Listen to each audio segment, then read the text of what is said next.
Chapter 121, Spread All Over Tiando City. When Tian Yao heard Ye Shi say the minimum required strength was the Spirit King rank, she began calculating quietly. 2 years would be tight to raise her spirit power from her current level to Spirit King, but with more diligent cultivation, it wasn't impossible. Brimming with resolve, she patted her chest and promised Ye Shi, "Young miss, in 2 years my spirit power will be at Spirit King, I promise." Confidence rang in Tian Yao's voice. She looked serious. Then I'll go back to my room and cultivate." Ye Shi smiled at Tian Yao, Du Guyan, and Ye Lingling, then walked to her own room. There were too many uncertainties in Slaughter City. The stronger she grew, the safer she would be there. Sitting cross-legged on her bed, Ye Shi closed her azure eyes and began to meditate. Slowly, steadily, she felt her spirit power climbing. Time passed. How long, she didn't know. Unnoticed, a small dark red mark in the shape of a sword formed at the center of her forehead. A barely perceptible ray of light flowed from it into her mental force C, and once inside, became a semi-illusory figure that began to observe her inner world. Had Ye Shi been able to see it, she would have recognized it at once, the Asura god's divine thought. "This mental force C is a bit small," the Asura god murmured. "Let this divinity help." He extended a hand and red light spread outward, centered on him. Under that glow, Ye Shi's mental force C gradually expanded. When it had roughly doubled, the light faded. Ye Shi felt a refreshing comfort sweep through her mind. Her mental force had indeed improved. Then, as if conjured from nothing, a seed pulsing with vitality appeared in the Asura god's palm. It floated up and hovered at the top of Ye Shi's mental force C, continuously radiating vigor. The Asura god surveyed his work with a pleased expression. His form grew thin and insubstantial, shrinking into a speck of light that slipped behind the slaughter sword and vanished. Everything resumed its quiet, ordinary state. The red mark on Ye Shi's forehead faded away as if it had never been there. Outside, night had fully fallen. The starry sky glittered. A gentle breeze stirred the treetops. In Tian Yao's room, she had been cultivating when her meditation was abruptly broken. The scene before her mind's eye changed into a vast, rolling sea. The sea god's towering illusory figure stood upon the water, demonstrating the sea god's first 3 styles over and over until Tian Yao could commit them to memory. In the god realm, at its border with the continent, the Asura god and the sea god stood side by side, both gazing toward a specific spot on the continent. "Asura, do you think what we're doing counts as breaking the god realm's rules?" the sea god asked, though his eyes never left the view. The Asura god's face remained composed. "What breaking the rules?" "Sea god, you must be responsible with your words. As one of the 5 great god kings, the supreme divinity charged with overseeing the god realm's laws, I cannot let any divinity violate them, myself included. Do you understand?" The Asura god's voice turned serious. He took in the continent with one swift look. "We came to investigate the abnormal situation that was reported here. After checking, there's nothing abnormal left. We can return to the god realm." The sea god's expression matched the Asura's. He gave the surroundings a cursory scan and nodded solemnly. "That's right. I've carefully checked too. There's no abnormality." They turned and left, each pretending there had been no breach of rules, at least outwardly. On the continent, a piece of news had begun to circulate in Tiando City.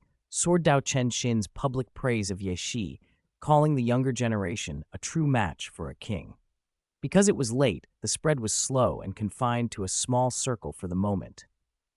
In the Tiando Royal Palace, inside the Crown Prince's chambers, Shui Qinghe sat by the window looking up at the stars. Behind him, Sishui, a titled Douluo, stood holding a scrap of intelligence and read it aloud. When Shishui finished, a faint smile tugged at the corner of Shui Qinghe's mouth. "When did Xiaoxi get so impatient?" he murmured. "Releasing this so late won't give it much momentum. Order our people," he added. "In the morning, have them quietly give it a push." He waved a hand. Shishui bowed and left silently. Once alone, Shui Qinghe's gaze drifted toward Frost Snow Pavilion, a soft smile lingering.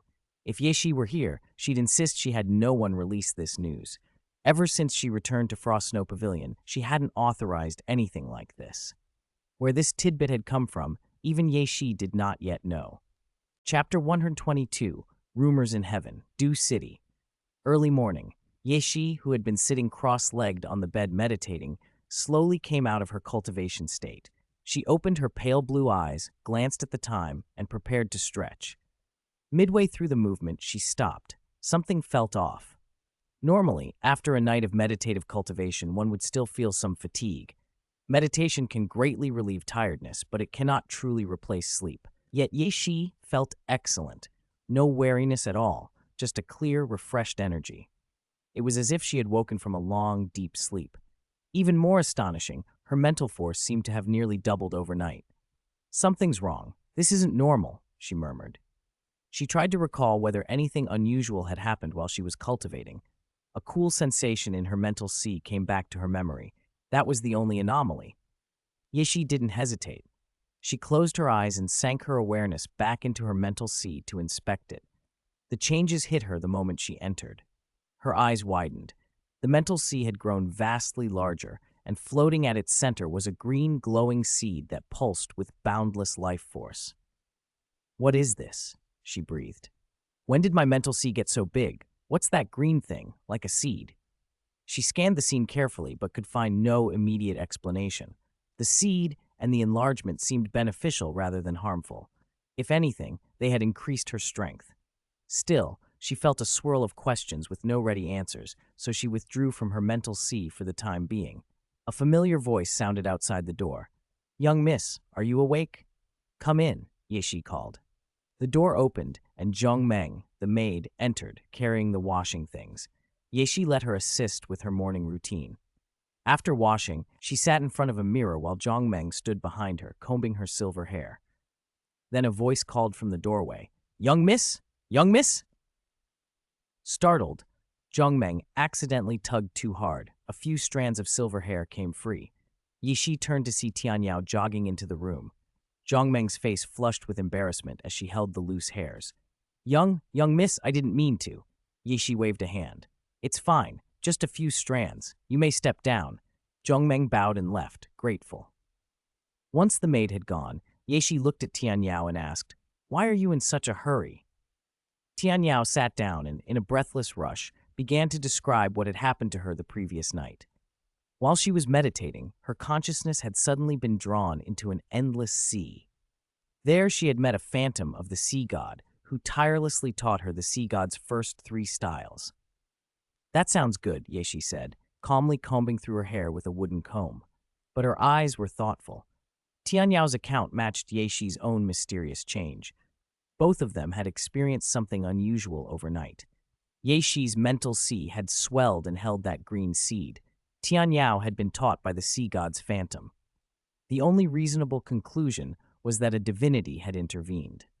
Given Yeshi's current status as a candidate for the Asura god's legacy, the most likely divine influence was the Asura god, the law enforcement officer of the god realm.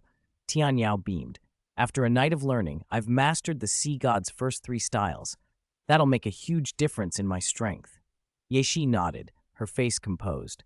She put down the comb, took a hairpin, and tied her hair up.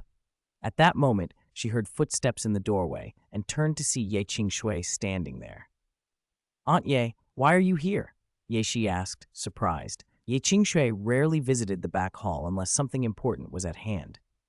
"Pavilion Master, there are rumors spreading in Heaven-Do City," Ye Qingshui said, her expression oddly guarded. "They're about the Pavilion Master." "Rumors?" Yeshi's brow knit. "What kind of rumors?" "See for yourself." Ye Qingshui stepped into the room and handed a message to Yeshi. Yeshi took it and began to read. Chapter 123, More and More Outrageous. After Yeshi finished reading the message in her hand, her expression turned strange. At first, the rumor had been harmless, just Chenshin praising Yeshi, but somehow it had ballooned into a dozen versions. The most absurd claimed that Yeshi, accompanied by Ling Yuan, had gone to the 7-treasure glazed tile school, challenged the famous Chen Xin, and actually beaten him, forcing Chen Xin to declare that the young generation could be called kings. "I'm a 4-ring spirit ancestor, and I supposedly challenged a titled Douluo at the 7-treasure glazed tile school, and won," Yeshi muttered inwardly. "If I really had that strength, would I still need to bring a titled Douluo as a bodyguard whenever I go out?" She had meant to leak a little news to gain leverage with the Heaven-Do royal family, but she hadn't arranged anyone to spread it. So how had it gotten out? Maybe my sister secretly arranged it, but this is ridiculous. Yeshi put the message down and looked at Yi Qingshui with clear blue eyes. Aunt Ye, when did this start spreading? Ye Qingshui thought for a moment. Someone started last night, but it only began circulating through Heaven-Do City this morning. It spread very fast. And it's getting outlandish, Yeshi added, tapping her fingers on the table. Should we try to suppress it? Ye Qingshui watched her and shook her head. No need. Let it spread. It's already at the point where I supposedly beat a titled Douluo. How much worse can it get? Yeshi waved a hand, sounding unbothered. Ye Qingshui nodded, and after bowing, left for the main hall. Yeshi stood and looked at Tian Yao. I'll go to the Tiando Royal Palace first. She left her chamber with Ling Yuan at her side. Tian Yao went on to the usual training grounds, while Ye Shi and Ling Yuan headed to the palace. They entered and walked straight to Shui Qinghei's pavilion. As soon as they crossed the threshold, the gates closed behind them. Inside, Shui Qinghei sat on the bed. Ye Shi approached without ceremony. This rumor is getting a little out of hand, isn't it? Ye Shi said. Youth has been talking fast, Qinghei replied, and then both froze, each wondering if the other had started it. You started it, didn't you? They asked in unison, then looked at each other in surprise. Neither had. After a silence, Shui Qinghei rubbed her temples. Last night, when I heard about it, I assumed you had spread it, so I planned to fan the flames a bit. She gave a rueful smile. But I didn't even act before it exploded across Heaven-Do City. So, Ye Shi fell quiet, then finished the thought. It's very likely Ning Fengji of the 7 Treasure Glazed Tile School leaked it. I don't know what that old fox wants, she added, frowning. Her instincts told her Ning Fengji had a purpose, but she couldn't see what it was. Shui Qinghei shrugged. Who cares why? We'll respond by staying the same. She sounded practical. As long as the impersonation issue, people thinking I'm someone else, doesn't get exposed, this rumor only helps us. At worst, it makes us win more convincingly. Ye Shi nodded, suddenly serious. Have people watch the 7 Treasure Glazed Tile School. Observe quietly. That's sensible. Shui Qinghei's tone lightened. Emperor Shuiye will have heard the news as well. Shall we take a walk in the palace and see his reaction? They left together, strolling through the Tiando Royal Palace, their manner intimate and at ease. After 20 minutes, a guard hurried up to them and bowed. Your Highness, Pavilion Master Ye, His Majesty requests your presence. Shui Qinghei raised a hand. Did he say why? The guard shook his head. No, Your Highness, I don't know why he summoned you. He led them onward. Shui Qinghei and Ye Shi exchanged a glance and shared a small, knowing smile as they followed the guard toward the throne hall. Chapter 124, Indirect Attack. Led by a guard, Shui Qinghei and Ye Shi entered the banquet hall reserved for receiving guests. Several maids were arranging decorations as they walked in, and Emperor Shuiye sat in the main seat, smiling as he watched them approach. Greetings, Imperial Father, Shui Qinghei said. Greetings, Your Majesty, Ye Shi added. They bowed almost simultaneously. Qinghei, you may rise, Emperor Shuiye said. Xiaoxi, there's no need for such formality. He added, raising a hand to signal them up, his gaze lingering on both of them. Please, take your seats. Today is a family banquet. No need to be constrained. He pointed to 2 seats on the left. Ye Shi paused for a moment, then bowed again. Your Majesty, if this is a family banquet, my presence might be inappropriate. Don't worry. Xiaoxi, you're a guest today. It's nothing. Emperor Shuye's voice was casual, and his smile never left his face. Then I shall respectfully obey. Ye Shi replied. They moved to the seats on the left and sat. Ye Shi looked ahead and saw 2 more tables set directly in front of them, empty for now. Clearly others had yet to arrive. If she was right, Princess Shuike would be next. Xiaoxi, a rumor started in Heaven-Do City today. Have you heard it? Emperor Shui asked softly. I've heard the rumor, Ye Shi said. But it's baseless. You shouldn't take it seriously. I did visit the 7 Treasure Glazed Tile School yesterday, but only to ask Senior Chen Xin for guidance on my swordsmanship, she explained. Perhaps I have some talent. Senior Chen Xin praised me a few times, but that got out and spread. Emperor Shuye listened, nodding slightly. So that's how it is. Was the line that the younger generation can be called king Just a rumor? Or did Sword Douluo Chenshin really say it? He asked, picking up the teacup in front of him and taking a small sip as if to ask casually. Senior Chenshin did say that, Yeshi admitted with a modest smile. But it was an overestimation. It shouldn't be taken too seriously. A faint arrogance flashed in Yeshi's azure eyes beneath her humility. The smile on Emperor Shuiye's face deepened. Those words, "the younger generation can be called king," carried weight, and coming from Sword Douluo Chenshin, they were all the more significant. He glanced subtly at Shui Qinghe sitting beside Ye Shi and felt a surge of hope. Their Heaven Do royal family had everything but top-tier titled Douluo. Although their family had long maintained cooperative ties with the Seven Treasure Glazed Tile School and the Frost Snow Pavilion, the titled Douluo of those forces ultimately belonged to those institutions, not to the Heaven Do royal family. If the royal family met something beyond their capacity, they could only request aid from the Seven Treasure Glazed Tile School or the Frost Snow Pavilion. And because it would be a request, the other side could refuse or might not put in full effort. The past example of the Clear Sky sect showed how unreliable such alliances could be. The upper three sects were once close, but when the Clear Sky sect truly fell into trouble, neither the Seven Treasure Glazed Tile School nor the Blue Lightning Tyrant Dragon Clan rushed to help. That was why having one's own titled Douluo mattered. A force with a titled Douluo at its helm could stand on equal footing with the upper three sects. Without one, no matter how solid the foundation, a force would never be truly top tier. Now, Emperor Shuiye realized there was a path before him. If Ye Shi could be brought into the Heaven Do royal family, if she became their crown princess, the family might gain access to several titled Douluo and, in time, build strength comparable to the upper three sects. The earlier resources invested would return manyfold. If Ye Shi could be established as their crown princess, and she indeed turned out to be the king of the younger generation, their family's strength would leap qualitatively. They would have vast armies and internal titled Douluo support, no longer lacking top-tier experts. The thought lit up Emperor Shuiye's eyes. Shui Qinghe kept a composed face but felt the same thrill inwardly. They could sweeten the match if needed. She had Qishe, a level 91 titled Douluo, under her command, and the Frost Snow Pavilion hid a Ghost Leopard Douluo at level 95. They chose to keep some trump cards concealed, but publicly the Frost Snow Pavilion already boasted 3 titled Douluo, Lingyuan, Dugubo, and Shilong, which was more than sufficient. Just then, the banquet hall doors opened. Prince Shuixing entered first, followed by Princess Shuike a step behind him. They bowed first to Emperor Shuiye in the main seat, then to Shui Qinghe and Ye Shi, and finally took their seats on the right. Chapter 125, Princess Shuike. After Prince Shuixing and Princess Shuike took their seats, Ye Shi turned her gaze toward Shuike. It was the first time she had seen her.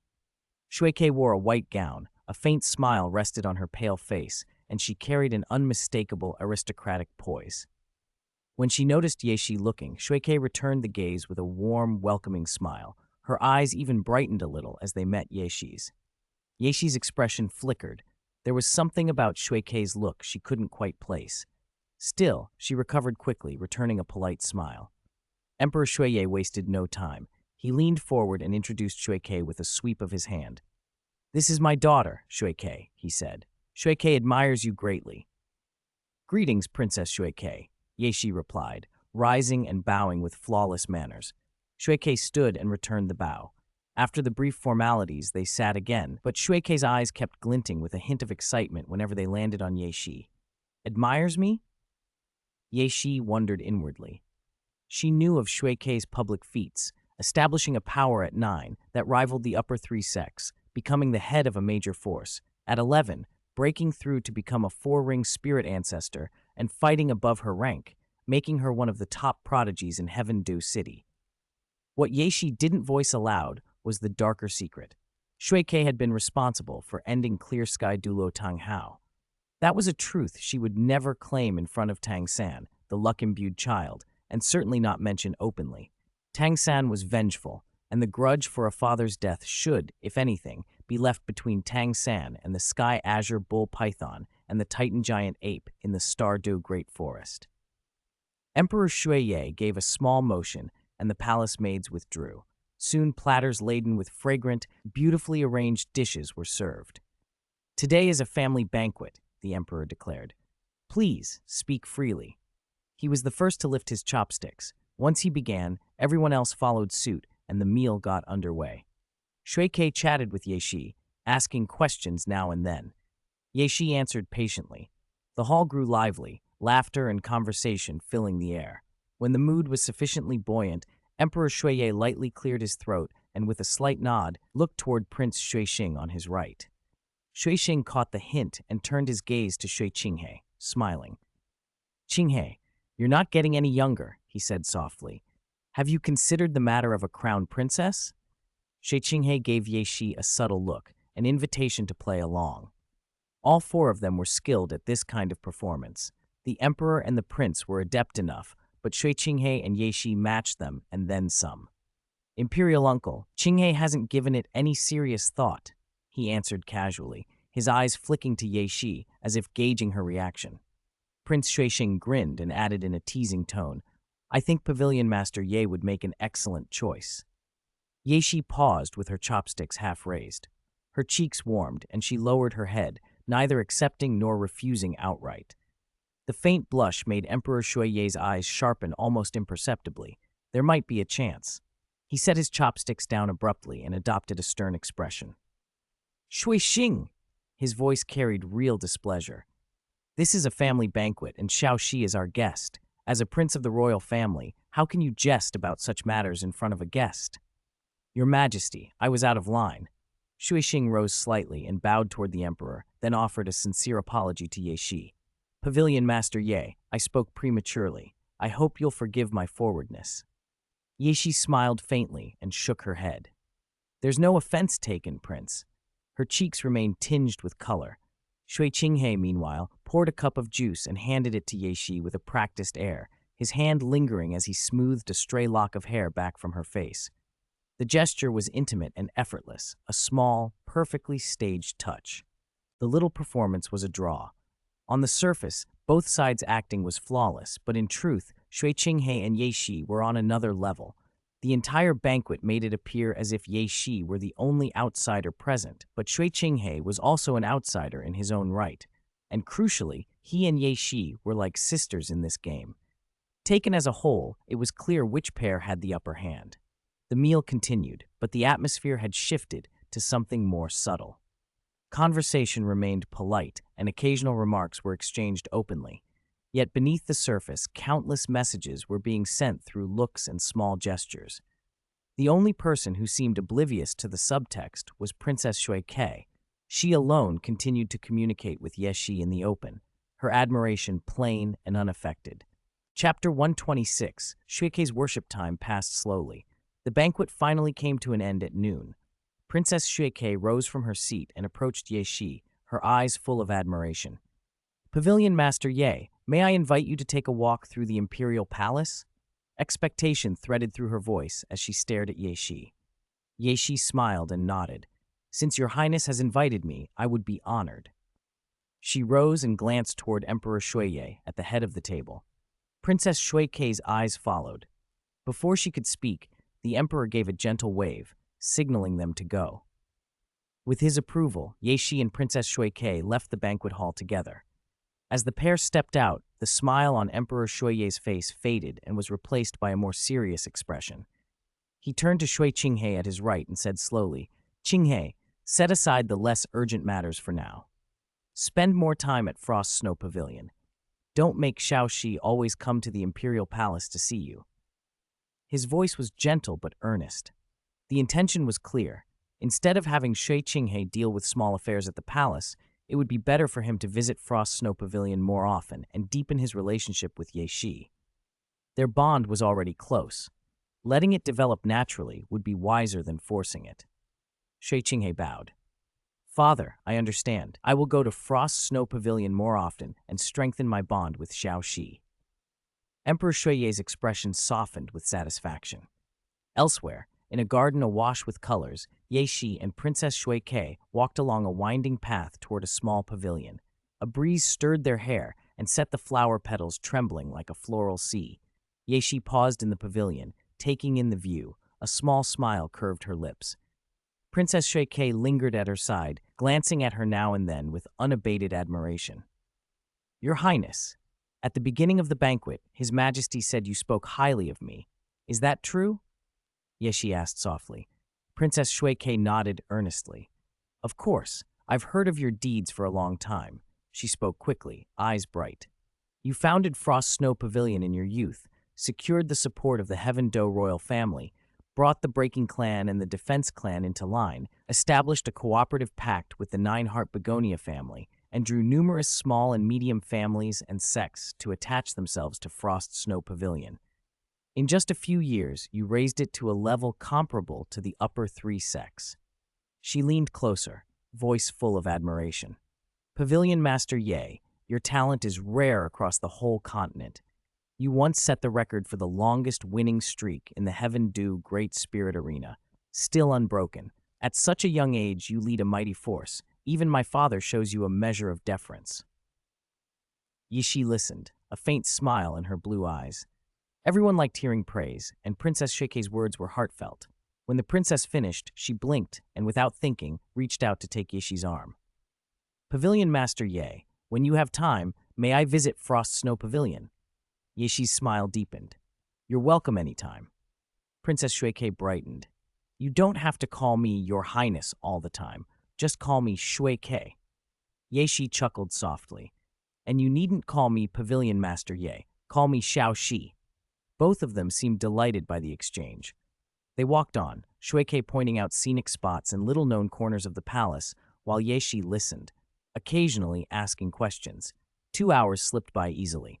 They rested in another pavilion, where palace maids soon arrived with 2 cool drinks. Xiao Shi, try this. It's very good, Princess Shuike said, handing one to Yeshi. Yeshi accepted and took a sip. Her eyes brightened. The drink was precisely to her taste. Smooth, mildly sweet. Shuike was about to speak when a voice called from behind them. Shuike, Xiaoxi, you're here. They turned to see Shui Qinghe walking toward them. The two rose to greet him. Brother, Princess Shuike said. Shui Qing added. Shui Qinghe took a seat in front of them, smiling gently. Judging by your expressions, you two are getting along well. Princess Shuike linked her arm through Yeshi's, an obvious sign of their closeness now. Yeshi simply nodded and allowed her to hold her arm, offering no protest as she watched Shui Qinghe settle across from them. Chapter 127, The Messenger Eagle in Front of the Spirit Hall. Watching Shuike and Yeshi together and seeing Shuike's bright smile, Shui Qinghe nodded slightly. It's a relief to see you two getting along so well. There aren't many interesting places in the Imperial Palace. It's still early. Why don't we go for a walk in Heaven Do City? He suggested, looking at them with gentle eyes. Okay, Shuike chimed. Xiao Shi, are you free? Shuike glanced at Yeshi, hopeful. Yeshi, under the combined gazes of Shui Qinghe and Shuike, nodded without hesitation. I don't have any plans this afternoon. A walk around Heaven Do City sounds nice. But I should let Ling Yuan know she's still in Shui Qinghe's palace, Yeshi added casually. I'll have someone fetch her. At her words, Shui Qinghe waved to a nearby guard. The guard quickly approached and received orders to go to the palace and bring Ling Yuan. With that arranged, the three sat quietly where they were, waiting. After 3 or 4 minutes, Ling Yuan appeared and walked over to Ye Shi with a respectful bow. Young miss. Ling Yuan fell into step a half step behind Ye Shi as they set out. Traveling the streets of Heaven Do City and overhearing the chatter, Ye Shi's brows twitched. The city's hottest topic right now was the rivalry between the Frost Snow Pavilion and the 7 Treasure Glazed Tile School, specifically the contest between Ye Shi and Chen Xin. In the short time since the incident, she'd already heard at least 5 wildly exaggerated versions of the story, each one more outlandish than the last. Ye Shi had thought gossip couldn't get much worse than claiming she could defeat a titled Douluo, but rumor had a way of proving her wrong. Even she, a protagonist in the rumors, felt her cheeks warm as she listened. When they came upon a mask stall, Ye Shi quickened her pace, took 3 steps in 2, picked up a mask and slipped it over her face. I'll take this one, she said, placing a gold coin from her storage bracelet onto the stall. The stall owner frowned at the single gold coin.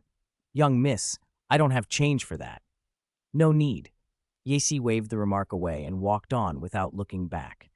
The stall owner watched her go, struck by the clear, melodious quality of her voice. The masks sold for 2 bronze coins each, yet she'd handed over a gold coin without asking for change. Who wouldn't be pleased? A few paces ahead, Shike watched Yeshi with eyes that fluttered. Xiaoxi, it looks like you're about to become famous all over Heaven Do City, she said. Even people who've never seen you will have heard your name. If I could choose, Yeshi answered plainly, I'd rather not have that kind of fame. The rumors were getting out of hand. If she truly had the abilities the gossip ascribed to her, it would be one thing, but she didn't. Maybe one day she would, but not yet. She Qinghe cleared his throat softly. These rumors are excessive. I'll help you suppress them. Ye Shi considered for a moment and agreed. She hadn't wanted to deal with the rumors, but left unchecked they would only escalate into stranger claims. For now, she would keep the mask on until things calmed down. Shui Ke laughed softly and changed the subject, linking arms with Ye Shi as they headed toward the busiest quarter of the city. Shui Qinghe fell in step beside them. Whenever the group paused for more than a moment over an item, Shui Qinghe promptly told the shopkeeper to wrap it up. Ling Yuan, trailing at the back, occasionally glanced upward. As a peak Douluo at 96 levels, her perception and mental force surpassed everyone else's. From her vantage, she saw a messenger eagle streaking toward the spirit hall. After a few glances, she retracted her gaze and hurried to catch up with the others, not dwelling on the bird. At the spirit hall, a messenger eagle landed on the sill of a window in Platinum Bishop Solas's chamber and called out. Solas rose, took the letter from the bird's leg, and examined it carefully. After finishing the letter, Solas's brow tightened. The seal was real. It came from the Supreme Pontiff Palace and bore the signature of the current Supreme Pontiff, Bibi Dong. The message was blunt. Solas was to keep an eye on Miss Yair in Heaven Do City, and the moment she left the city, he was to report to the Supreme Pontiff Palace. This isn't an easy matter, Solas murmured, setting the letter on his desk. As a Platinum Bishop of Spirit Hall, he fell under the Supreme Pontiff's authority and, in theory, had to obey the order. He had even been one of the Pontiff's men once. But the reality was awkward. The Pontiff was in Spirit City, while Second Miss was in Heaven Do City. If he planted agents to shadow her, it would be fine only if they were never discovered. If they were discovered, Solas knew too well how dangerous that could be. There was a saying, the local official is more powerful than a distant emperor. On the other hand, if he refused the pontiff's order, his own end would not be pleasant either. Either way, whether he acted or not, Solas felt the letter was like a death sentence. The difference was only when the doom would come. He could virtually guarantee that the Watchers would be found. The people under him were mostly spirit emperors or spirit saints, and every time Yeshi traveled, she had a titled Douluo following her. How could spirit emperors and spirit saints shadow someone protected by a titled Douluo without being noticed? After a long moment, Solas folded the letter away, rose, and left the office. Walking through Spirit Hall, he halted at the doorway of a meeting room. The bishops inside all stood and bowed when they saw him. His gaze skimmed the room and landed on a middle-aged bishop, Yanxing, a 63rd rank spirit emperor. Yanxing, come with me, Solas said coldly. Yanxing rose and followed without hesitation.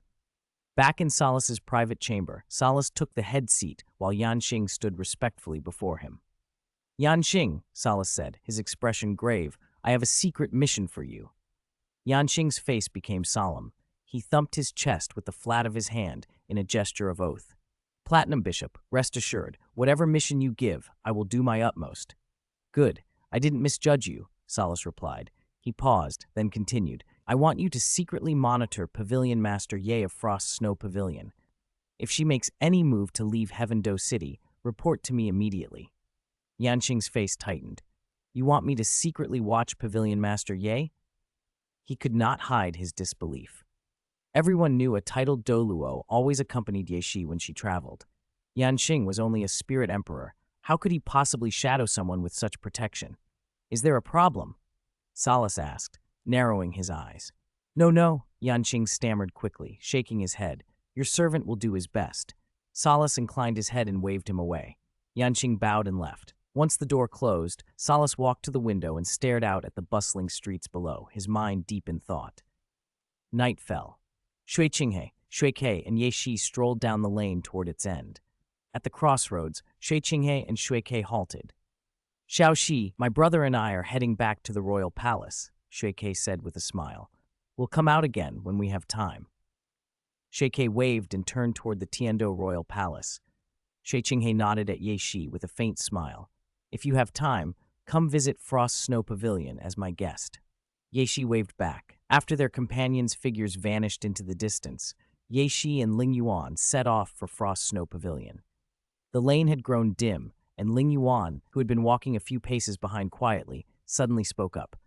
Young miss, someone's following us. Her voice was calm, and she glanced to the left. Handle it cleanly. Ye Shi gave a casual wave and didn't break her stride. At her sign, Ling Yuan slipped away in a blur.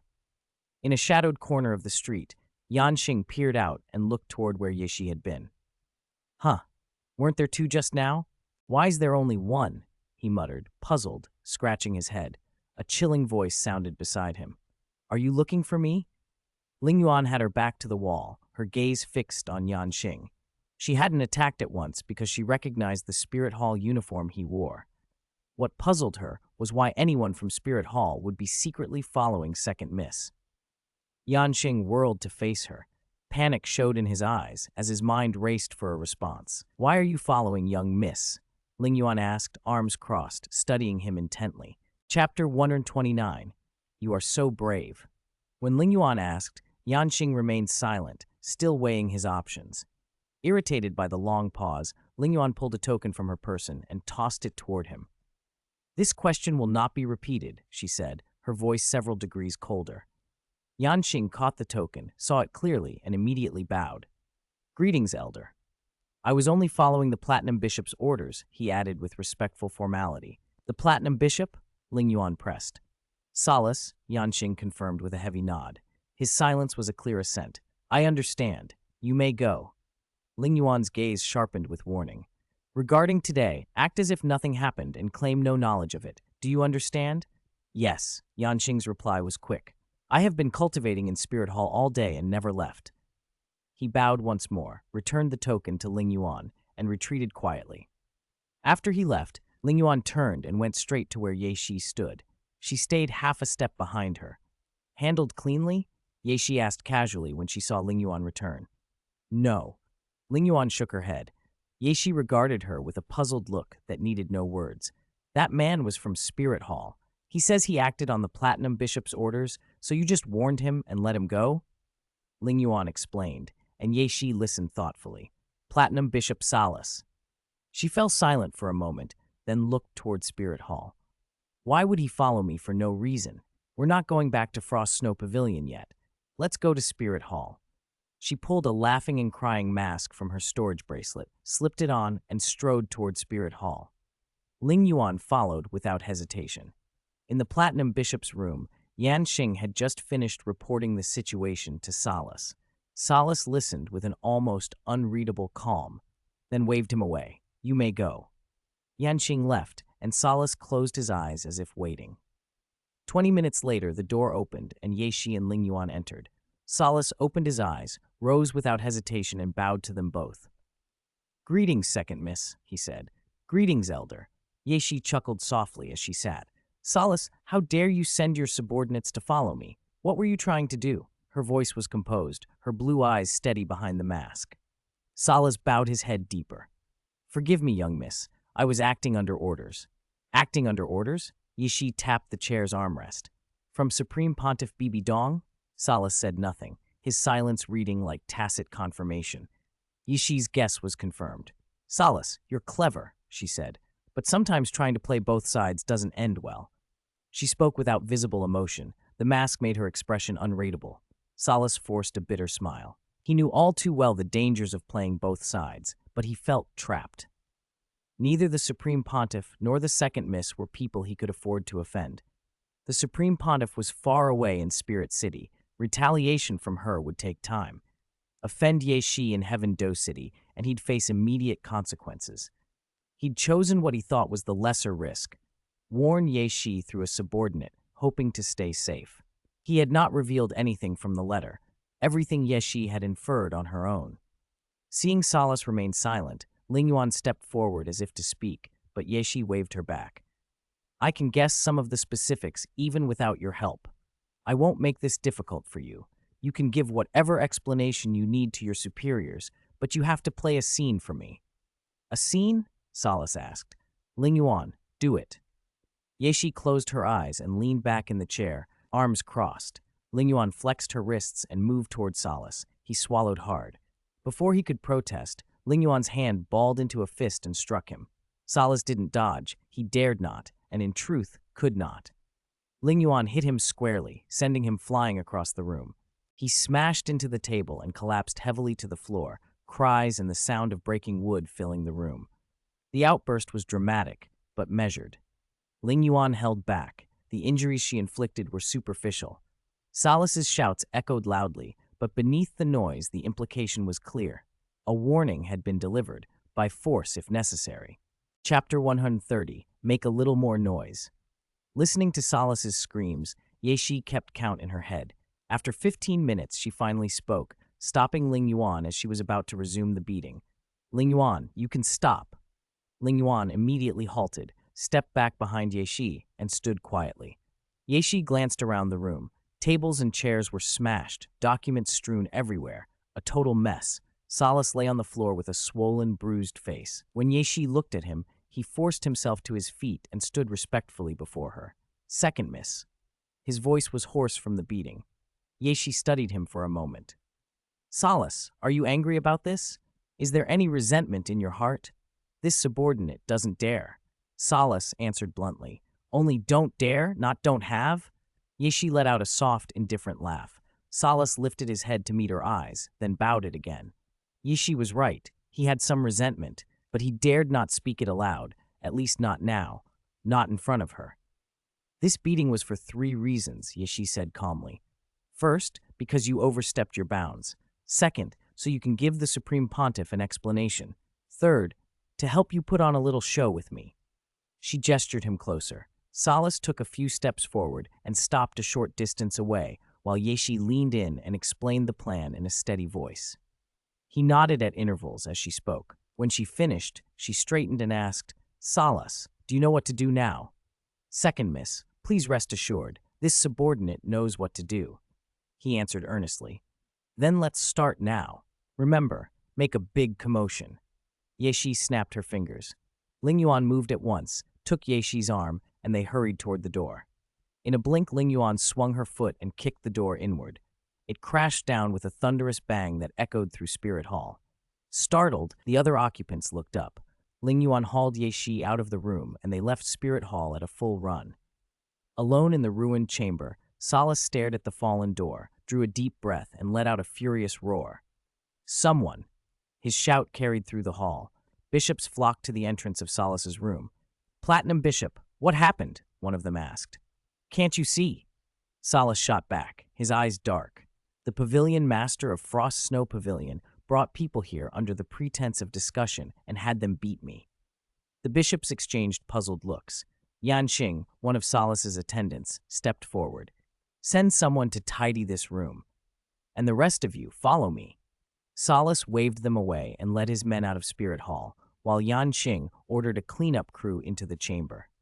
Meanwhile, at Frost Snow Pavilion's back hall, Yeshi and Ling Yuan walked along the bluestone path. Ling Yuan, it's late. You should go rest, Yeshi said as she removed her mask and reached her door. Yes, young miss. Ling Yuan bowed and went straight to her own rooms. Yeshi opened her door to the sound of Zhang Meng, her maid. Young miss, you're back. The bathwater's ready. I know.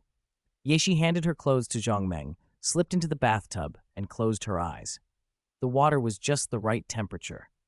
Zhang Meng stood dutifully by while Yeshi soaked. Half an hour later, Yeshi stepped out, and Zhang Meng dressed her in fresh garments. Yeshi stretched and lay down on the bed. Zhang Meng, if anything happens at Frost Snow Pavilion tomorrow, wake me immediately. Her blue eyes were serious. Yes, young miss. Zhang Meng responded with equal solemnity and left at Yeshi's wave. Tomorrow won't be peaceful, Yeshi murmured to herself, then closed her eyes and fell asleep. Dawn the next morning, Ye Qingshe hurried into the main hall of Frost Snow Pavilion and took her seat. A steward bowed and handed over an intelligence report. Hallmaster, this is what happened last night. Ye Qingshe skimmed the report. One of our supply depots was burned down by Solace of Spirit Hall and his men. What are our losses?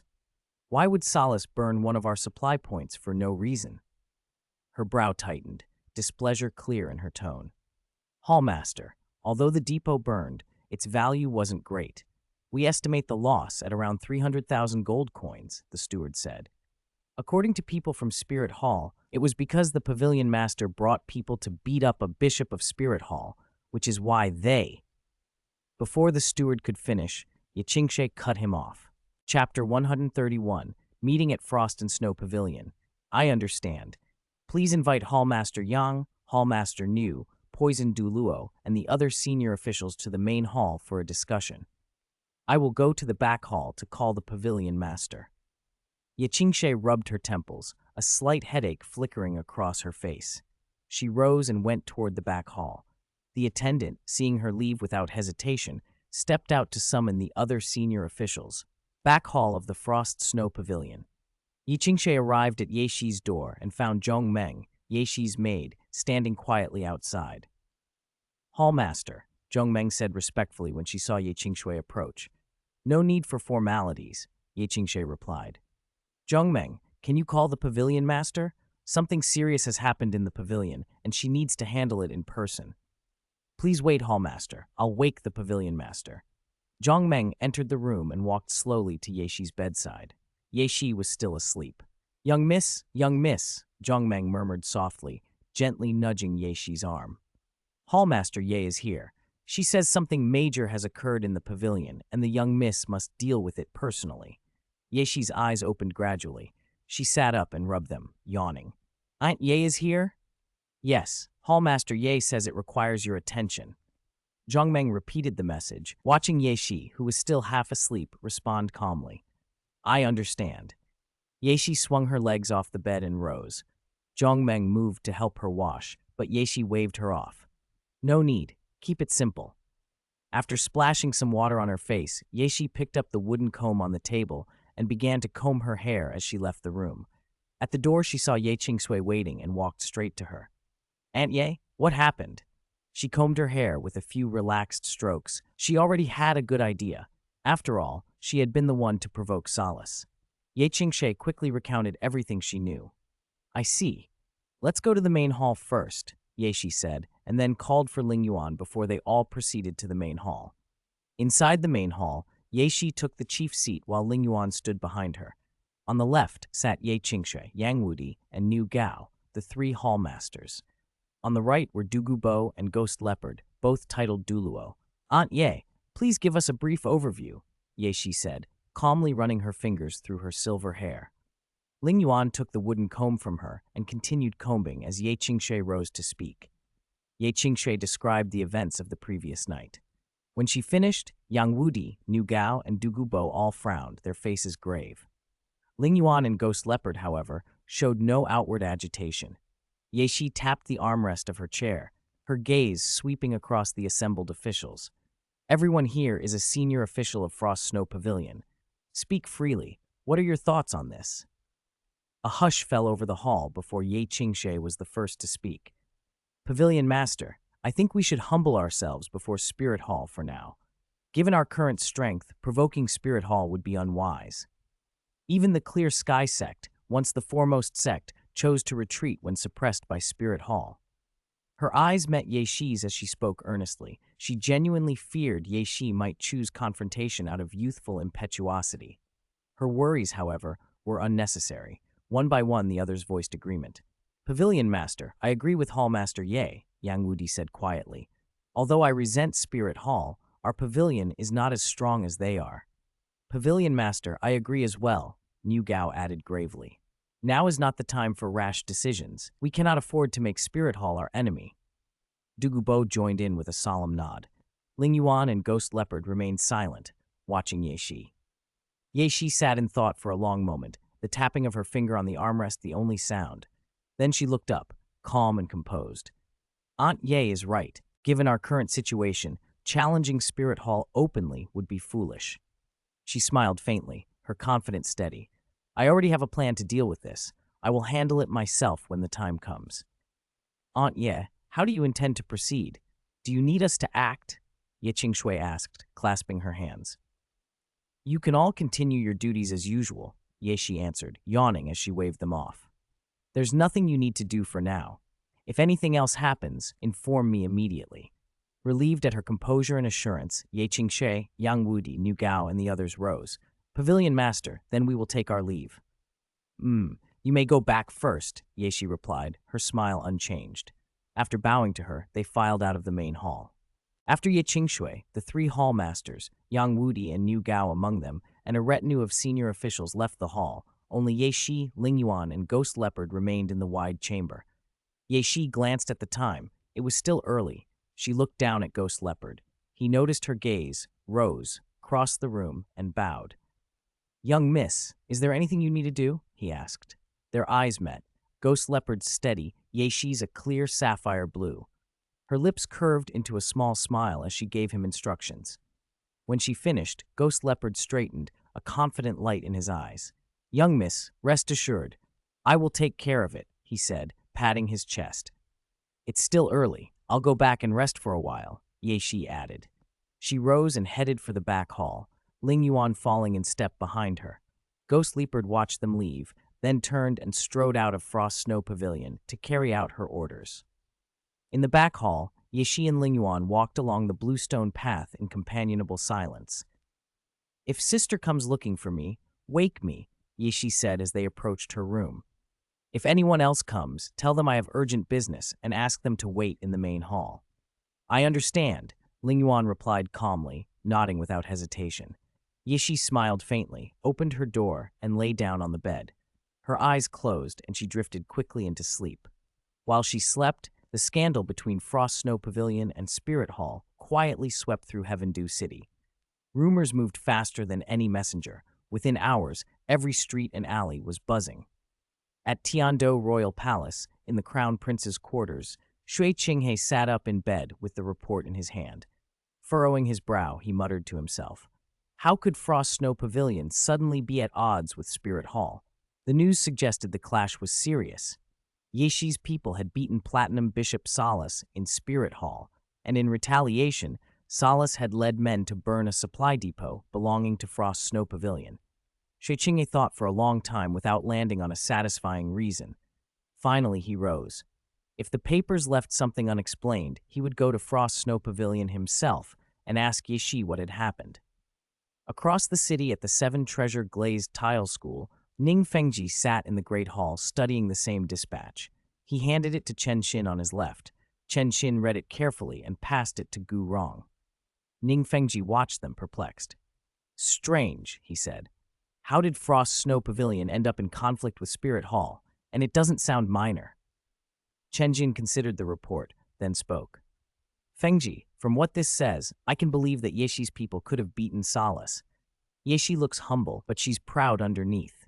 If Solace provoked her, she might well have taken Ling Yuan to Spirit Hall and punished him on the spot. Solace is the Platinum Bishop, the face of Spirit Hall in Heavendew City. No one has ever beaten him within Spirit Hall. If that's true, Solace had to save face somehow. Chen Qin's voice was measured.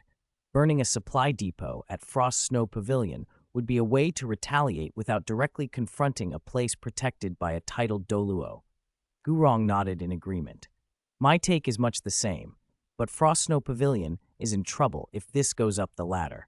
Beating a Platinum Bishop inside Spirit Hall is practically a public slap to Spirit Hall's authority. Ning Fengji paced for a moment, thinking, if Solace reports this to Spirit City, the repercussions could be heavy. Still, Frost Snow Pavilion isn't without support. A titled Douluo is stationed there, and they have the backing of the Heavendew royal family. Spirit City won't necessarily cut ties over one incident, depending on how it's handled. He hesitated, then decisively stood. Uncle Sword, let's go to Frost Snow Pavilion. We need to learn exactly what happened. Chen Xin rose a half-step behind him, and together with Gu Rong, they left for Frost Snow Pavilion, where Ye Shi slept unaware of the storm the reports had already set in motion. Chapter 133, Thank you for your kindness, Master Ning. Frost Snow Pavilion. In front of Yexi's room, Ling Yuan stood quietly in the doorway, her gaze calm as she watched Tian Yao, Du Guyan, and Ye Lingling. Tian Yao leaned against the wall, her eyes fixed on Yexi's door. Du Guyan paced restlessly, clearly anxious. Ye Lingling stood silently, but the usual serenity in her eyes was replaced by worry. Word of the incident had already reached Heaven-Do City, so Du Guyan and Ye Lingling had come to find out what had happened. Tian Yao had accompanied them more out of habit than concern. She and Ye Shi were both from the Hall of Offerings, so rumors from outside weren't something she dwelled on. Yan, Lingling, you don't need to worry, Ling Yuan said, seeing their faces. Miss Ye already has it handled. This will be resolved quickly. Is that true, Elder Ling Yuan? Du Guyan asked softly. Of course, Ling Yuan replied with a short laugh. This isn't as complicated as it sounds. It can be made small again, so rest assured. Du Guyan relaxed visibly, pressing a hand to her chest. After years of friendship, she considered Ye Shi like family, and Ye Shi had once gifted her an immortal herb. Hearing Ling Yuan's reassurance put her mind at ease. Ye Lingling breathed out slowly, comforted as well. Footsteps approached. They all turned to see Shi Qinghe walking toward them. Is Xiaoxi available? She asked, stopping before Ling Yuan. I have something to discuss with her. She's in her room, Ling Yuan answered, stepping aside to let Shi Qinghe in. Shi Qinghe pushed open Ye Shi's door and entered. The antique room was quiet. Shi Qinghe heard slow, even breathing. On the bed, Ye Shi lay asleep. Shi Qinghe walked to the bedside and, seeing the deep sleep, lightly flicked Ye Shi's forehead. Ye Shi's eyes opened instantly. She sat up and smiled at Shi Qinghe. Sister, you're here.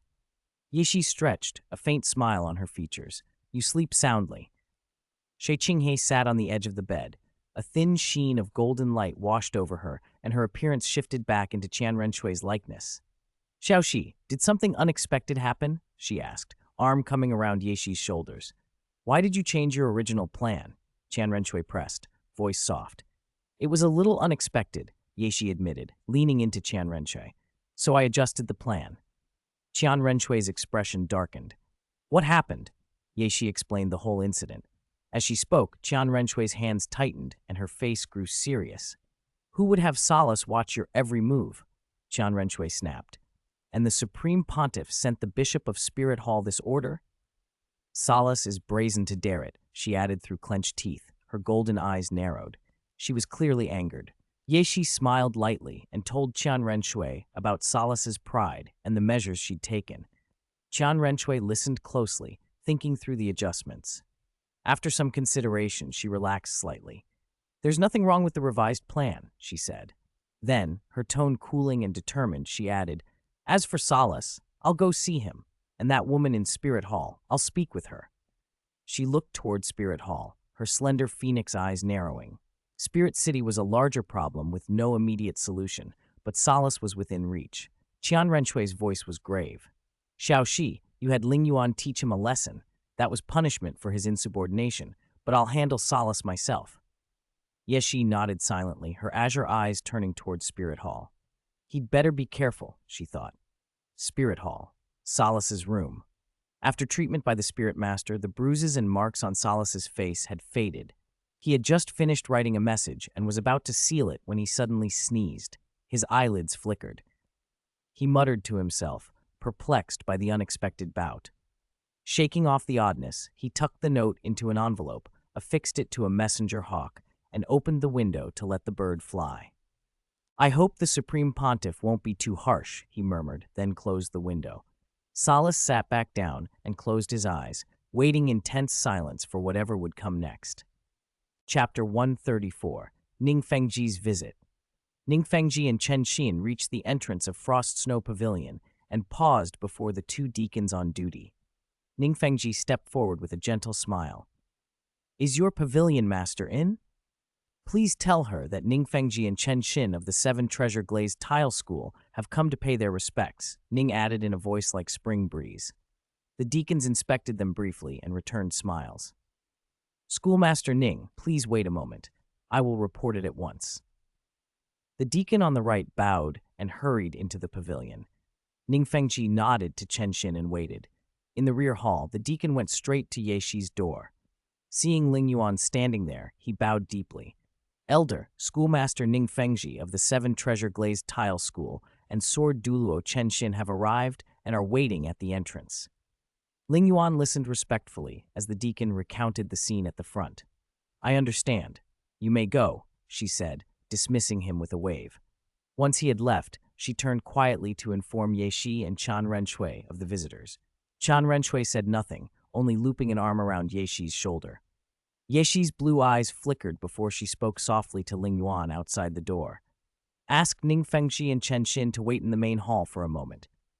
Yes, young miss, Ling Yuan replied, and left to escort the guests in. Let's prepare, Ye Shi told Chan Renshui once they were alone.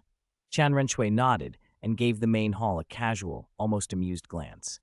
The two exchanged small smiles, their blue and pale golden eyes calm and composed. Ling Yuan returned to the front hall and led Ning Fengji and Chen Xin inside. Schoolmaster Ning, Your Excellency Chen Xin, the pavilion master, has some urgent matters to attend to and asked me to invite you in, she said, gesturing them forward. Thank you, Your Excellency Ling Yuan, Ning replied politely. He and Chen Xin followed her into the hall and, at Ling Yuan's signal, took the guest seats on the right. Ling Yuan sat on the left in the first seat while the maids brought tea and pastries. Ning Fengji lifted his cup of clear tea and probed gently for details, hoping to glean anything useful. Ling Yuan, however, answered everything smoothly and revealed nothing. Time drifted by until, about an hour later, Ye Shi and Shui Qinghe emerged from the back and took their places. Schoolmaster Ning, please forgive the delay, Ye Shi said with a slight bow before sitting in the main seat. Shui Qinghe offered a polite greeting and sat beside her. Ning inclined his head to both before addressing Ye Shi. I heard about your dispute with Spirit Hall, he said calmly. If there's anything the Seven Treasure Glazed Tile School can do to help, please tell me. Ye Shi shook her head gently. Thank you for your kindness, Schoolmaster Ning, but we already have a plan. There's no need to trouble you. Ning's smile didn't fade. Are you planning a direct confrontation with Spirit Hall? Even if Frost Snow Pavilion is stronger, Spirit Hall here is just a branch in Heaven-Do City. A head-on clash could still harm your pavilion. Before Ye Shi could answer, Shui Qinghe spoke up from the side. Teacher, Xiaoxi and I have already discussed the specifics. We believe our approach will be best. Ning Fengji regarded Shui Qinghe thoughtfully. Very well. If you need anything, do not hesitate to let me know, he said, his tone natural but his gaze probing. Ye Shi bowed slightly. If we truly do require help, I will come to the Seven Treasure Glazed Tile School with an appropriate gift to show our thanks. There's no need for that, Ning answered with a dismissive wave. I was also about to attend to matters at Qian Daoliu Royal Palace, and I suddenly remembered some unfinished business at my own school. I won't keep you any longer. He rose and smiled at Ye Shi before preparing to leave with Chen Xin. Ye Shi stood and walked him to the entrance. Ling Yuan and Shui Qinghe rose and accompanied them as well. After a few polite words, Ning Fengji and Chen Xin departed. Ye Shi, Ling Yuan, Shui Qinghe, and the others then left Frost Snow Pavilion together, bound for Qian Daoliu Royal Palace. Chapter 135, I Think I Can Help. On the way back to the Seven Treasure Glazed Tile School, Ning Fengji walked with his hands clasped behind his back and asked, Uncle Sword, what do you make of Frost Snow Pavilion's strength now? Chen Xin didn't answer at once. He weighed the situation silently. Fengji, from what I can see, Frost Snow Pavilion is almost on par with our Seven Treasure Glazed Tile School. Their greatest advantage lies with the younger generation. His tone was sober, and a trace of feeling slipped into his voice. Yes, their overall strength is comparable, but the youth, Frost Snow Pavilion's younger members, are far stronger. And Ye Shi, the pavilion master, has been unusually close to Crown Prince Shui Qinghe lately, Ning Fengji added, frowning. What do you mean by that? Chen Xin asked, puzzled. Ning Fengji hesitated, choosing his words carefully. If Ye Shi becomes crown princess of the Heaven-Do royal family, will the royal family still keep the mutually supportive relationship with our Seven Treasure Glazed Tile School? If they don't, all our years of planning could be undone in an instant. Chen Xin looked at him, concerned. So what do you suggest? I don't know for certain, Ning Fengji admitted. I'm only thinking of the worst-case scenario. For now, we observe, then decide. With that, they walked on toward the seven treasure glazed tile school. Chenshin fell into step beside him without another word. On the other side of the city, Ye Shi and Shui Qinghe walked side by side down a bustling street, Ling Yuan close behind them. Shui Qinghe's voice was low and earnest. Ning Fengji must have noticed something. Xiaoxi, be careful when you go out these days. Unless it's absolutely necessary, Ning Fengji shouldn't take any risky action. If he does, there'll be no turning back for the seven treasure glazed tile school. Ye Shi considered it briefly and replied naturally. If Ning Fengji moved, success might be possible, but failure would plunge Frost Snow Pavilion and the seven treasure glazed tile school into an endless feud, so unless it was unavoidable, Ning Fengji wouldn't take that step. That's true, but stay cautious, Shui Qinghe said. A little caution prevents big mistakes. Ye Shi smiled, reassured him with a look, and Shui Qinghe nodded, satisfied. The three of them soon reached Tiando Royal Palace and made their way to Shui Qinghe's residence without hindrance. Shui Qinghe turned to Ye Shi and Ling Yuan, who had taken their seats, and said, "Wait here for a moment. I'll go to see His Majesty." He left toward Emperor Shui Ye's quarters. Ye Shi and Ling Yuan sat quietly while he was gone. When Shui Qinghe arrived, the guards announced him, and after a brief wait, they bowed and told him, "Your Highness, His Majesty bids you enter." Shui Qinghe only nodded and stepped into the audience chamber. Emperor Shui Ye sat in the main seat and looked at his son. "You've returned from Frost Snow Pavilion," he said. "How are things?" Shui Qinghe bowed before answering. "Father, the conflict between Frost Snow Pavilion and Spirit Hall is both significant and manageable. It's not complicated to resolve if both sides are offered a way out." "What do you propose?" the emperor asked. "Your royal family can step in as mediator," Shui Qinghe said. "Practical help now will do more than showy words. If we broker peace between Platinum Bishop Solace of Spirit Hall and Frost Snow Pavilion, it should be straightforward. But we should first go to Spirit Hall to gauge Solace's intentions before we finalize anything." Emperor Shui Ye listened with interest. He had already heard some about the dispute and agreed with his son. The matter could be settled if both sides were given a dignified exit, but the mediator would need sufficient authority. "Then go to Spirit Hall and sound out Solace," he instructed. "At the same time, reassure Frost Snow Pavilion. Tell them not to attack Spirit Hall's people again, or it could escalate beyond repair. As for their losses, have Xiaoxi compile a list. The Heaven Dew royal family will compensate them." A faint, almost imperceptible gleam passed through Shui Qinghe's eyes when the emperor spoke, but his face betrayed nothing. He thought, the royal family will cover their losses? When Xiaoxi submits the list, I'll see that it's doubled, yet he kept his expression composed. "Xiaoxi is in my palace. Should I go back to inform her, or shall we invite her here?" he asked. "Send someone to invite her." Emperor Shuye replied with a wave of his hand. Shui Qinghe bowed and left, preparing to personally bring Ye Shi to his father's side. Chapter 136. The loss was compensated by the royal family. Back at the palace, Shui Qinghe glanced at Ye Shi, who stood quietly, and Ling Yuan, who remained a step behind, then snapped his fingers. Everything went smoothly. Just those 4 words, and Ye Shi understood instantly. "Are we seeing Emperor Shuye now?" Ye Shi rose, her cerulean eyes fixed on Shui Qinghe. He said nothing, only gave a small nod and a smile that reached his eyes. Ye Shi didn't move right away. She closed her eyes briefly, composing herself. When she opened them, indignation burned clearly in her gaze. She and Shui Qinghe exchanged a look. Then Ye Shi stepped forward, while Ling Yuan followed half a pace behind. The 3 left the palace and made their way to Emperor Shuye's residence. The guards at the entrance did not stop them. Inside, Emperor Shuye, seated in the main chair, watched Ye Shi as she entered. He flinched at the plain anger in her eyes, but soon understood the situation. Ye Shi had gained fame young, had built the vast Frost Snow Pavilion, and had never once suffered a real defeat, so this setback at the hands of Spirit Hall was a heavy blow to her pride. "Xiaoxi, sit and calm down," the emperor said. "I've heard from Qinghe about what happened between your Frost Snow Pavilion and Spirit Hall." He gestured to the guest seat on his right. Ye Shi bowed briefly and sat. "Your Majesty, Platinum Bishop Solace of Spirit Hall is insufferable," she said, hands clenched, voice tight with indignation.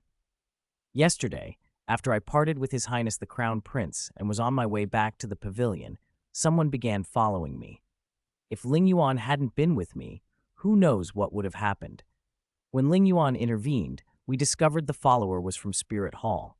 I took Ling Yuan to Spirit Hall to confront Salas, but he relied on Spirit Hall's backing and behaved arrogantly.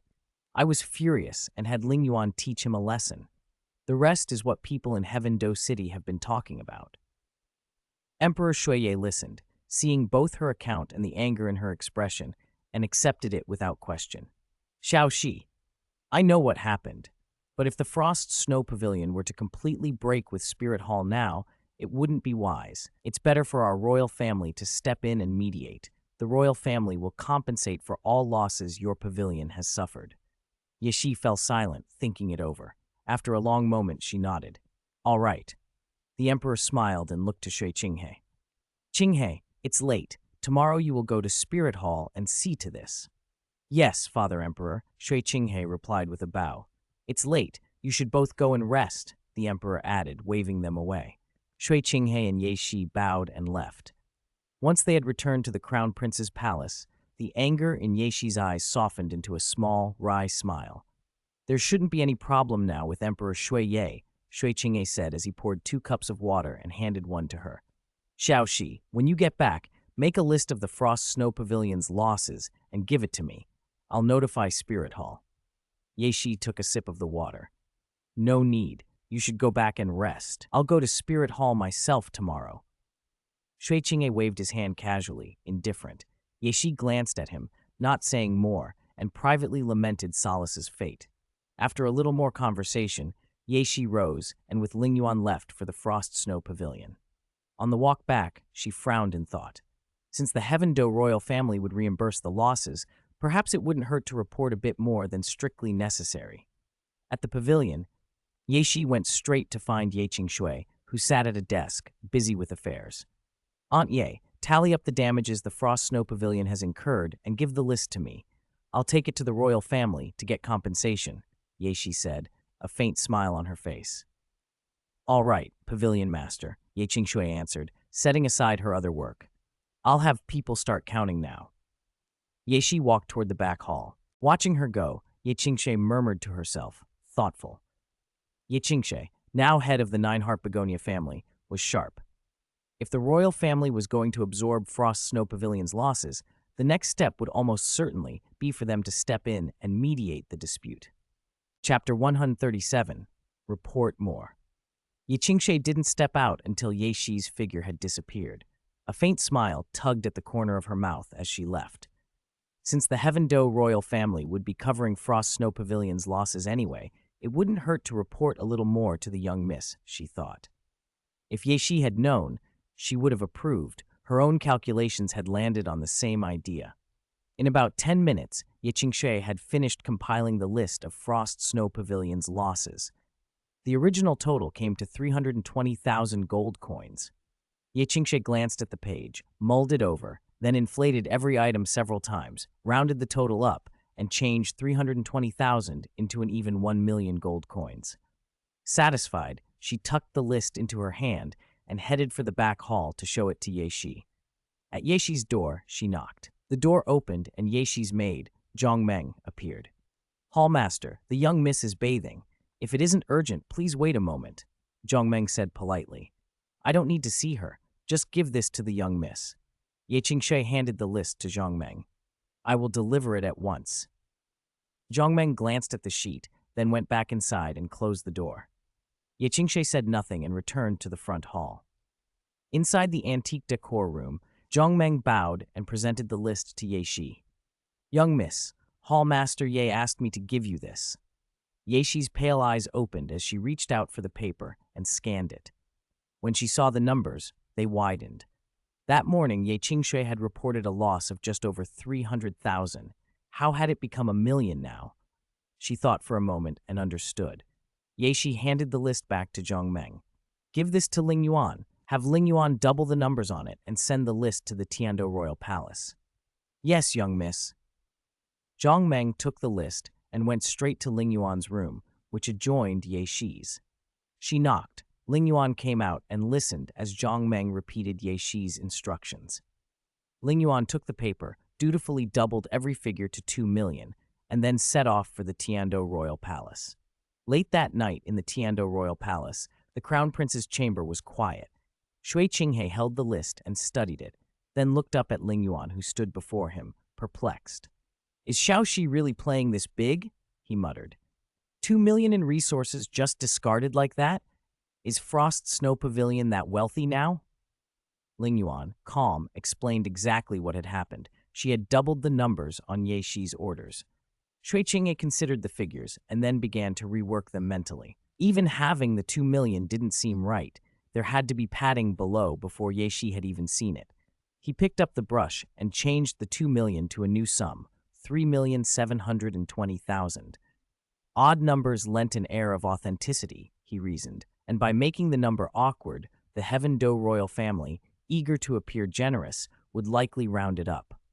Satisfied, he put the list away, intending to present it to Emperor Xueye the next day. Ling Yuan, watching his methodical handling of the report, couldn't help but sigh inwardly. These two really were in league. Shui Qinghe dismissed her with a wave. "You may go." "Yes, young lord." Ling Yuan bowed and left the palace. Shui Qinghe leaned back and slept fitfully that night. In the morning he rose early and walked straight to Spirit Hall, to Salas's quarters. Salas sat in the main seat, sipping clear tea, when the door opened and Shui Qinghe entered. Salas rose immediately and bowed. "Greetings, young lord." Shui Qinghe sat and a faint golden light shimmered around him, altering his features into the likeness of Qian Renshui. He crossed his legs and rested his hand against his head, golden hair falling loosely. His slender phoenix eyes sharpened. "Salas," he said, voice cool, "you've gotten bold lately. You even sent people to track my sister." Salas's head dropped. "Young lord, I would not dare on my own. Those were orders from above." Qian Renshui's gaze cut through him. "What if they were from that woman?" She leaned forward. "Salas, understand this. In Heaven Do City, who is truly in charge? This is the first time, and it will be the last. If there's a next time, your position as Platinum Bishop will be finished." "Please rest assured, young lord," Salas said hurriedly, bowing deeply. "I understand."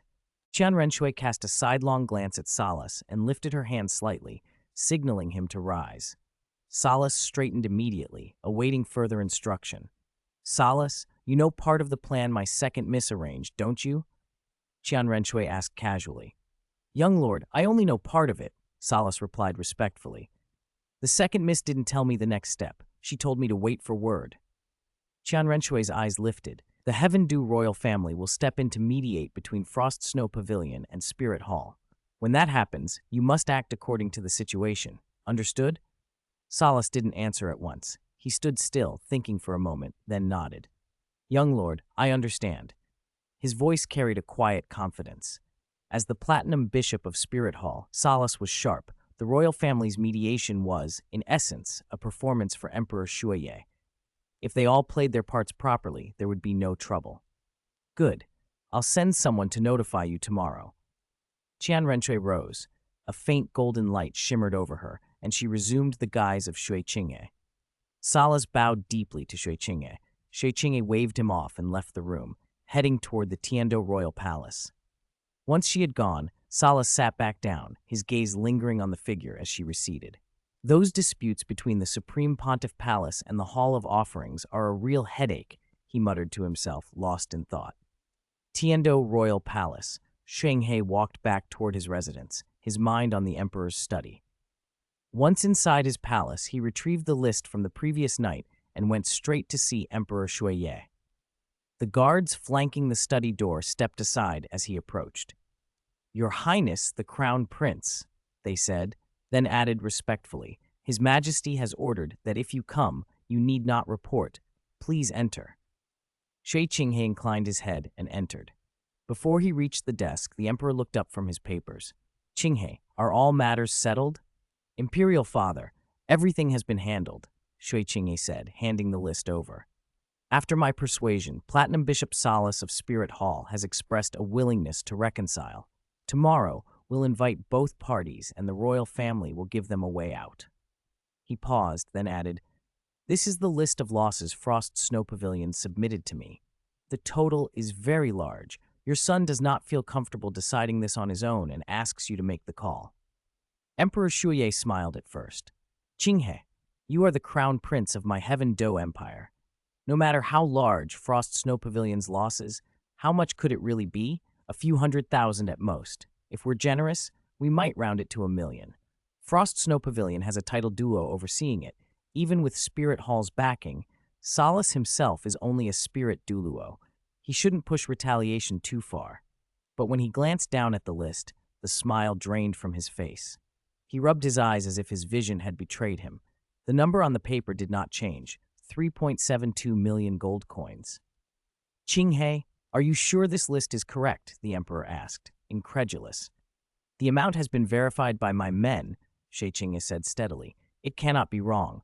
The losses include top-grade medicinal herbs, the supreme snow silkworm of the winter wormgrass, cinnabar lotus capable of curing fire poison, among many other priceless items. He spoke with grave earnestness. The emperor read the list again, then looked at his son. He believed him. After all, Qinghe would not collude with outsiders to deceive his own father. And Frost Snow Pavilion's claim had been presented to the throne. A sovereign's word was law. To break it now would be to lose face. Still, the sum was staggering. For a long moment, the study was silent. Imperial father, Shui Qinghe proposed cautiously, perhaps we could delay this. The loss is simply too great. Emperor Shuye shook his head. Qinghe, remember, a monarch's word is law. Yesterday, I swore that the royal family would cover Frost Snow Pavilion's losses. If I go back on that now, how will Frost Snow Pavilion view the royal family in the future? How will Yeshi, the young miss of Frost Snow Pavilion, view you and me? He met Qinghe's eyes steadily. No, we must honor our word. Chapter 139. I accepted it with my nose pinched. Father, what do you mean by that? Shi Qinghe asked cautiously, bowing. As I said yesterday, all losses incurred by Frost Snow Pavilion will be borne by our royal family, Emperor Shuye replied, waving a hand with an air of indifference. Round the amount up to show the royal family's magnanimity. The items will come from our treasury. You will deliver them to Frost Snow Pavilion yourself. He spoke as if a loss of 3 to 4 million gold coins was nothing, but inside he seethed and cursed Solace 1,000 times. Father, I shall go at once, Shui Qinghe said, bowing. His face showed no change, but his heart was light. With 4 million gold coins from the Heaven Do royal family, Frost Snow Pavilion's future looked much brighter. After Shui Qinghe left the study, Emperor Shui Ye's gaze drifted toward Spirit Hall, displeasure darkening his eyes. No wonder Ye Shi was so indignant yesterday, practically vibrating with life chi. Frost Snow Pavilion has only existed a few years. 3.72 million wouldn't ruin them, but it's a serious blow.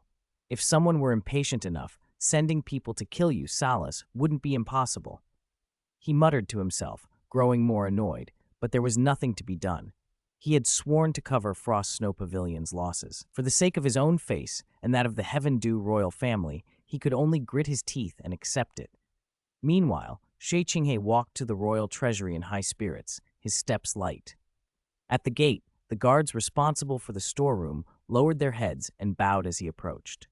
Rise, he told them. He scanned the men and issued orders smoothly. You, prepare a few carriages. You, ready dozens of large boxes for storage. The rest of you, come with me into the treasury to move things. Inside the vault, Shu Qinghe stood and oversaw the operation. Anything that could help Frost Snow Pavilion was taken out under his direction. Boxes were packed one after another. 3 hours later, he stood at the treasury entrance and counted the neatly stacked crates, 47 large wooden boxes in all, worth at least 4 million gold coins. Load these onto the carriages, he instructed. Handle them carefully. Don't damage anything. He settled into the first carriage's compartment as the guards loaded the boxes onto the others. Soon the convoy formed and set off for Frost Snow Pavilion, drawing crowds along the main road. People paused to watch the grand procession go by. When the carriages stopped before Frost Snow Pavilion, Ye Qinghe came out to meet them, eyebrows knitting at the sight. Your Highness the Crown Prince, what is this? She asked, puzzled. These are compensation from the royal family for Frost Snow Pavilion's losses, Shi Qinghe said, gesturing. It's worth 4 million gold coins. Please count them. At his signal, the guards moved the boxes into Frost Snow Pavilion with care, and Ye Qingxue watched, stunned. 4 million, she muttered. She'd only given a list for 1 million. How had it become 4? She didn't dawdle. All the boxes were taken straight to the pavilion's treasury under her direction. There was no need to recount. Everything was in place and accounted for. Frost Snow Pavilion's losses had been only a little over 300,000 by her records, so whether it was somewhat more or less, they were still in the black. As Ye Qingxue supervised, Shui Qinghe stepped to her side. "Is Xiao Si inside the pavilion?" he asked. Ye Qingxue nodded.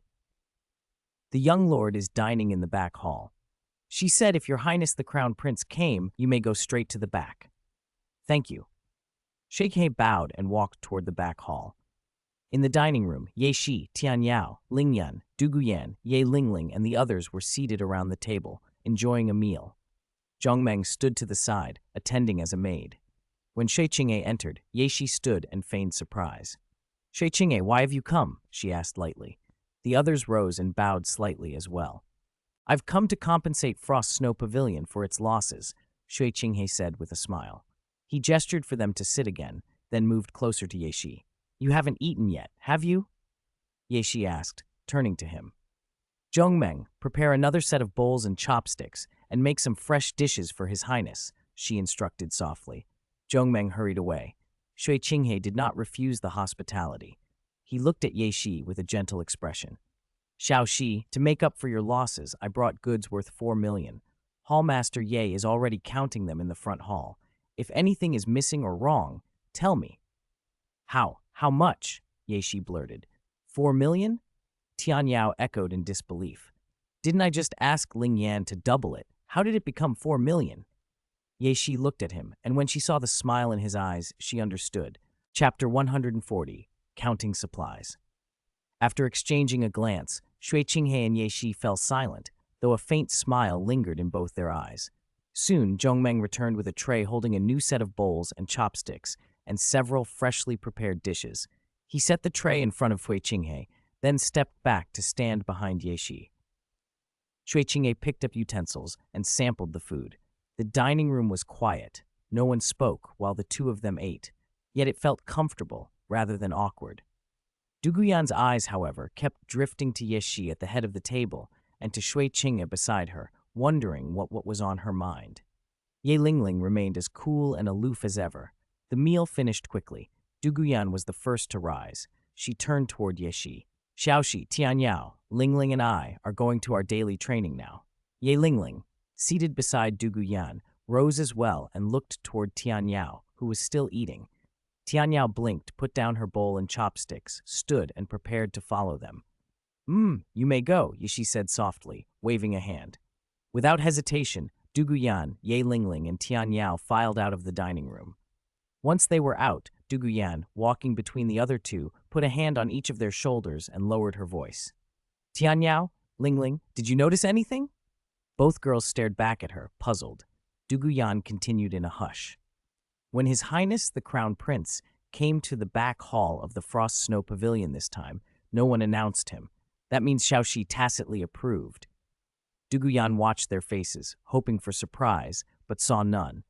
Ye Lingling's mother, Ye Qingxue, usually handled the pavilion's affairs and knew the inner workings well. She remained composed. Tian Yao was one of the insiders, too, and likewise unruffled. "My mother said Xiaoxi gave the instruction not long ago," Ye Lingling replied in her usual cool tone. "From now on, the Crown Prince doesn't need to be announced when he comes to the Frost Snow Pavilion to see her." Tian Yao added quietly, "Besides, Miss usually doesn't have to be announced when she visits His Highness's palace either." Du Guyan's expression flickered as she glanced back toward the dining room, but she said nothing further. She led them on to their usual training ground. Back in the dining room, Ling Yuan set down her bowl and chopsticks, murmured something to Ye Shi, and left, pausing at the entrance. Zhongmeng tactfully retreated as Ling Yuan stepped out. Soon only Ye Shi and Shui Qinghe remained. "Sister, this compensation feels a bit excessive, doesn't it?" Shui Qinghe asked, concern and pleasure mingling in her gaze. "Emperor Shui Ye, won't he have objections to the Frost Snow Pavilion receiving so much from the Heaven Do royal family?" Ye Shi watched her, her eyes calm and bright. It was a relief that the 4 million in valuables from the Heaven Do royal family would make the Frost Snow Pavilion substantially wealthier. Still, she shared the worry. Shui Qinghe waved a hand dismissively and leaned back. There won't be any problems. I told the Emperor I had already verified everything, she said. For the sake of his face and the royal families, he'll accept it. She shrugged. Even if he has an objection, it won't be the Frost Snow Pavilion he objects to. He'd be upset at Solace of the Spirit Hall instead. With that, she raised her hand and, with a subtle gesture, shifted into Qian Renshui's appearance. A small smile appeared on that beautiful face. That's settled, then. Yeshi relaxed. Qian Renshui smiled back and said in a leisurely voice, I took quite a few good things from the Heaven Do royal family's treasury. Do you want to go look at them later? She asked, still smiling as her gaze met Yeshi's. Yeshi's eyes brightened. Anything taken from the royal family's treasury and described as a good thing had to be interesting.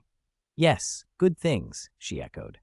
Qian Renshui nodded, emphasizing the point, and Yeshi felt an excited curiosity flare up, though she kept it in check and asked another question. Sister, have you been to the Spirit Hall? Qian Renshui waved a hand in dismissal. I already went this morning. I've told Solace what to do next. There won't be any problems. All right, then let's go see those good things, she said. Yeshi rose, stretched, and looked at Qian Renshui. The other woman stood as well, and with a gentle snap of her fingers, shifted back into Shui Qinghe's appearance. They left the dining room together, Ling Yuan trailing a half-step behind as always. Zhang Meng returned to tidy up. When they reached the Frost Snow Pavilion's treasury, Ye Qingshe was there directing the stewards as they counted the items Shui Qinghe had sent. A faint smile played on her face. She seemed in an unusually good mood. Aunt Ye, have the items His Highness the Crown Prince sent been counted? Ye Shi asked softly as she approached.